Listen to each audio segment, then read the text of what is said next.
ازيكم عاملين ايه؟ تعالوا النهارده هنتكلم مع بعض عن شوية اسرار كده تخص المعجنات. اي عجينة ممكن تعملوها ازاي تفشل وازاي تنجح معاكم بمنتهى البساطة. شوية تريكات كده وحركات تنجح معاكم اي عجينة، سواء بقى في الخمور او في اللون الذهبي الحلو بتاع المعجنات. يلا هندخل على بداية الفيديو بتاعنا، وبس قبل ما نبتدي كده الفيديو تحطي اللايك وتصلي على النبي كتير. عندي هنا كوباية من اللبن، سواء بقى لبن بقري او جاموسي. هتنزلي عليها بمعلقتين من الخميرة الفورية ومعلقتين من السكر وتدوبيهم وتركنيهم على جنب لحد بقى ما نبتدي المكونات الجافة بتاعتنا، الا وهي 2 كيلو من الدقيق، رشة ملح، وكمان معلقتين من اللبن البودر، معلقة كبيرة من القشطة، ومعلقتين من السكر. هقلب الكلام الحلو ده كله مع بعضه لحين ما احط بقية المكونات، الا وهي كوباية من السمنة، سواء بقى زبدة او سمنة عادية. انا هنا حطيت سمنة بلدي، وكمان هعجب بلبن صافي لاني هعمل قرص طرية فلاحي. معنى ان انا هعمل القرص الطرية الفلاحي ان هي تبقى كل حاجة فيها دسمة وليها ريحة مميزة.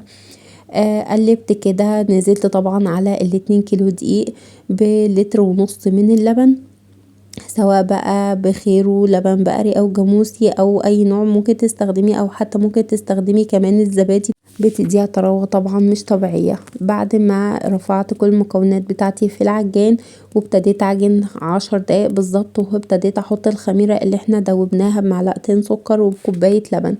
لما حسيت ان هي خلاص كده جابت اخرها، نزلت عليها بمعلقة من السمنة او الزبدة في اخر العجين، بتديها قوام حلو جدا وما بتلزقش في ايديكي. العجينة زي ما انتي شايفة ملمسها ناعم قوي قوي، ولو ما كنتش حطيت السمنة كانت ابتدت تلزق معايا. شايفة؟ اللهم بارك. انا فضلت اعجن فيها لحد ما طلع لها عرق حلو كده من كتر العجن.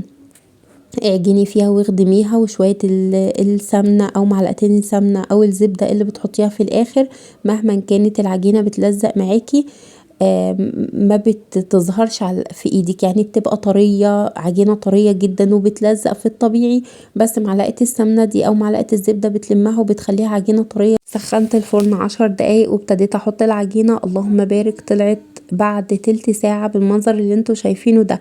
بعد طبعا ما تغطيها كويس او تخمنيها كويس، سواء بقى بكيس بلاستيك او ستريتش راب او حتى فوطة من فوق. المهم ان انتي تمنعي عنها الهواء خالص عشان ما تعملش معاكي وش او تنشف منك. تخرجي منها الهواء وتبتدي تقطعيها كور صغيرة مش كبيرة. دي ممكن تكون الصور او الفيديو ظالمها، هي حرفيا كور صغيرة خالص، ممكن الكورة ما تتعداش 20 جرام، يعني قليلة جدا مش كبيرة. وتبتدي توازني ايديكي عشان تطلع الكور كلها قد بعضها.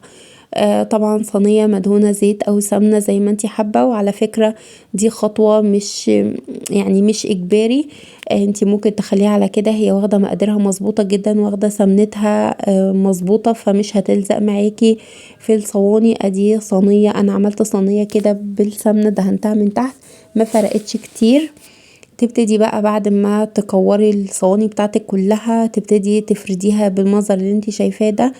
طب ليه؟ تصبري عليها علشان خاطر لما بتبقى في الاول كده بيبقى لها عرق وما بتتفردش معاكي بسهولة. لولا ما تسيبيها بتاع 10 دقايق كده وتبتدي تفرديها، تتفرد معاكي بمنتهى السهولة. هتفرديها بسمك رفيع جدا بأي سكريبر عندك او حتى ايدك، مفيش فيها اي مشكلة. هي بس عشان كانت بتلزق في السكريبر، فانا دهنت السكريبر دهنة زيت بسيطة وابتديت افرد بيه. بتطلع مظبوطة وسمكها رفيع جدا وايديكي مش بتعلم فيها. بعد ما تخلصي بقى تحطيها كلها وتفرديها وتظبطيها زي ما شفتي، هتجيبي الفرشة بتاعتك وتحاولي كده تدهني الوش بقليل من القشطة. لو حابة زودي مفيش فيها اي مشكلة. انا دهنت الوش عشان خاطر بيديها في الاخر لمعة حلوة وبتاخد اللون الذهبي الحلو، وكمان في نفس الوقت ما بتشققش او تقشف منك من فوق. بعد الخمور، بعد ما تخلصي دهنة القشطة اللي يعتبر بسيطة جدا دي، هتسيبيها طبعا تخمر في مكان دافي وتغطيها قبل ما تحطيها في الفرن.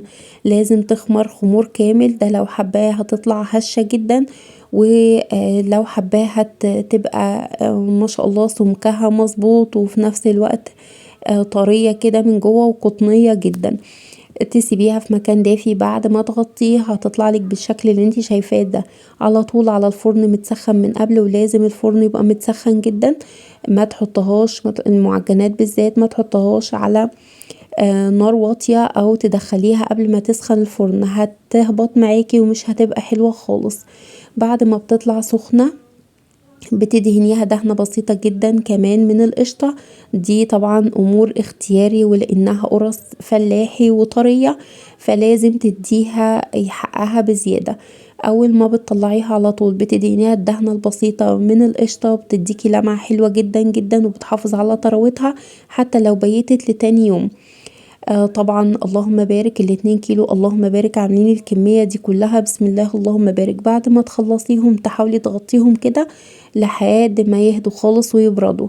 تعالي بقى نقطعها مع بعض. شوفي اللهم بارك طراوتها، وكمان واخدة حقها في الخمور كويس قوي قوي، وطعمها لا يعلى عليه. لحد هنا الفيديو خلص. لو الفيديو عجبك متنسيش تحطي لايك، والسلام عليكم.